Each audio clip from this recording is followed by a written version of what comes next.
You're listening to Soap Dirt, the latest in television entertainment news.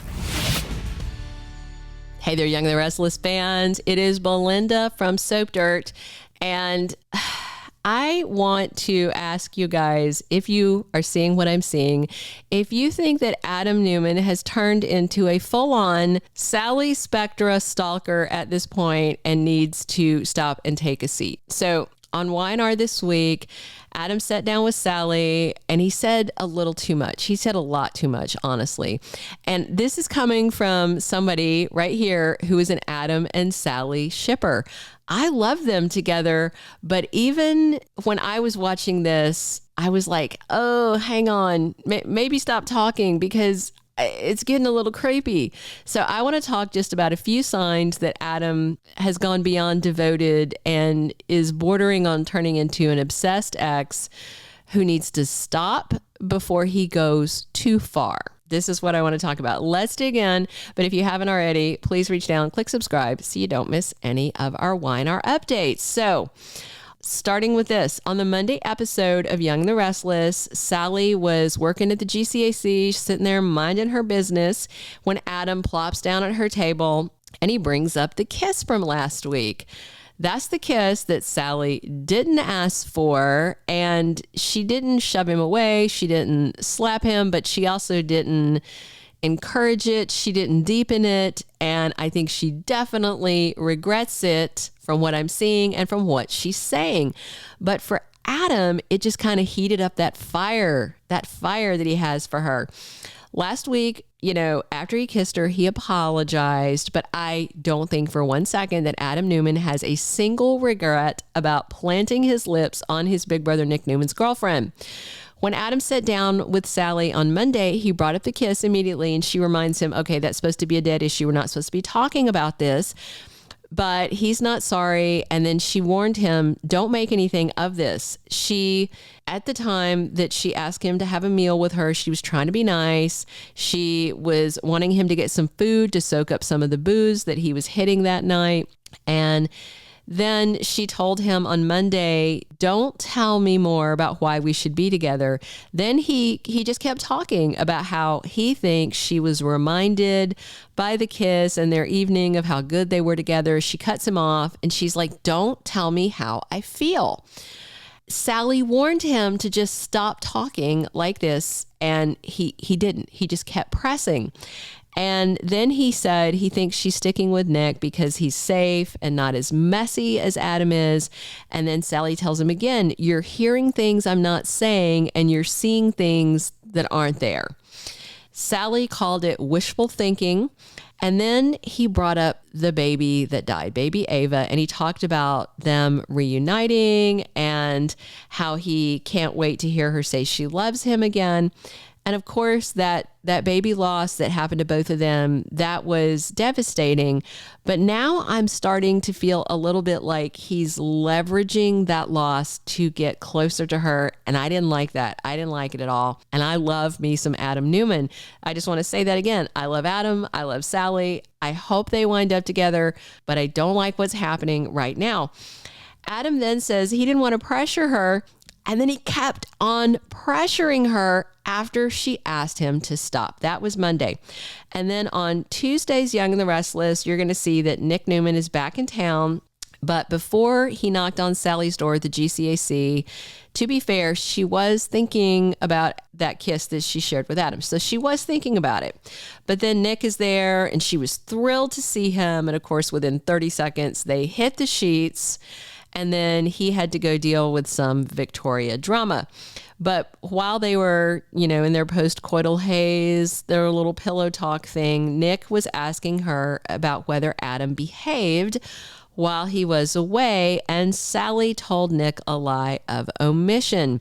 She did not mention that she had dinner with his little brother, and she definitely didn't mention the kiss. And then as they kept talking, she actually defended Adam and says that she thinks Adam really does want to change, that he's kind of tired of all the fighting. But Nick referred to Adam as a tornado and said his brother thrives on conflict. Nick's not wrong about those points. And then next week, official spoilers say that Sally comes clean to Nick about something. I suspect that she's going to tell him about the kiss before Adam can pull a stunt and tell Nick about it to try and drive a wedge between them. So here's where I'm at right now with Adam and Sally, and I look forward to your comments to see if you see what I'm seeing or if you disagree. And if you disagree, that's great. I love reading other opinions that conflict with mine because it broadens my perspective. So definitely, if you don't agree, I want to hear all about it. So for me, it doesn't matter what Adam thinks that Sally is thinking. He has to listen to the words that she is saying. That's the whole foundation of the concept of consent. Adam kissed Sally because he thinks she still wants him. She keeps telling him she doesn't want a reunion and she wants to be with Nick. Now, personally, I think Sally deep down is torn. And I do think that Adam is living rent-free in her head, but her words and actions matter. And her words are telling Adam no in capital letters. So for him to have kissed her, it was inappropriate. That was in the heat of the moment, and she's willing to let it slide. But then Adam telling her how she thinks and what she's feeling and pushing his romantic agenda on her is, to me, stepping into the area of wrong behavior, bad behavior. He needs to stop it. If Sally wants him, she'll come find him. And if she wants Nick, then that's who she wants.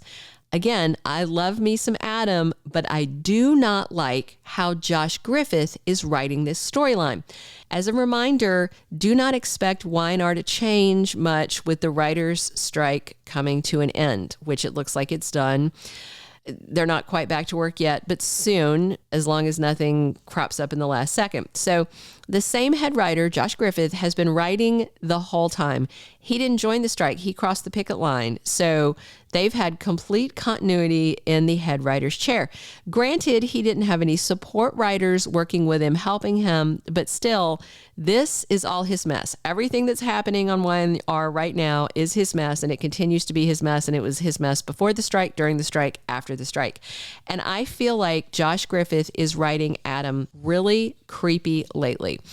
Adam needs to respect Sally's choices, even if he doesn't agree, especially if he doesn't agree.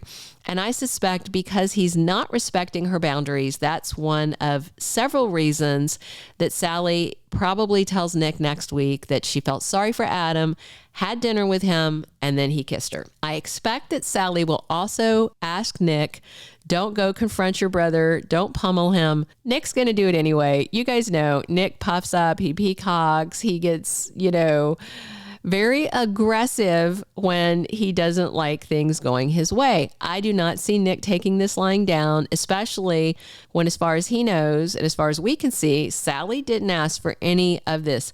I do wonder if Nick is going to lecture Adam about consent and making assumptions, or if he's going to go fists first right into Adam's face. I wonder. So the whole notion of your lips are saying no, but your eyes are saying yes is an excuse for men to take advantage of women, thinking they know what a woman really wants. That is very toxic. And I don't trigger easily, but this is triggering me. Adam is making my skin crawl by pressuring her beyond her comfort zone and not backing off. What I think, would be more palatable to me is I kind of want Sally to say, you know what? You don't have any self-control. I don't want you telling me what I think and feel and putting your lips on me uninvited. You are in a timeout. I think she should tell him to go kick rocks for a while and put a hard line between them. And I think Adam needs to maybe go date somebody else for a few months. I'd be okay with that, knowing that there's a slow burn to getting them back together. He should go date someone else casually. He can date awful Audra. He can date nice girl Elena. I don't care. He can date whoever, and he should back off, take a wait and see approach on whether Nick and Sally make it last in the long run. That's their relationship, and he doesn't need to put himself in it. At the same time, and I think this is, I'm trying to be fair and balanced, a big part of why Nick wants Sally so much is to make sure Adam can't have her. So in that vein, I'm starting to feel a little sorry for Sally because she's like this chew toy that a Rottweiler and a Doberman are wrestling over. You guess for yourself which dog I mean by which brother. In the end, I'm bothered by this writing, and I would like to see Adam back off. And if Sally wants him, she knows where to find him.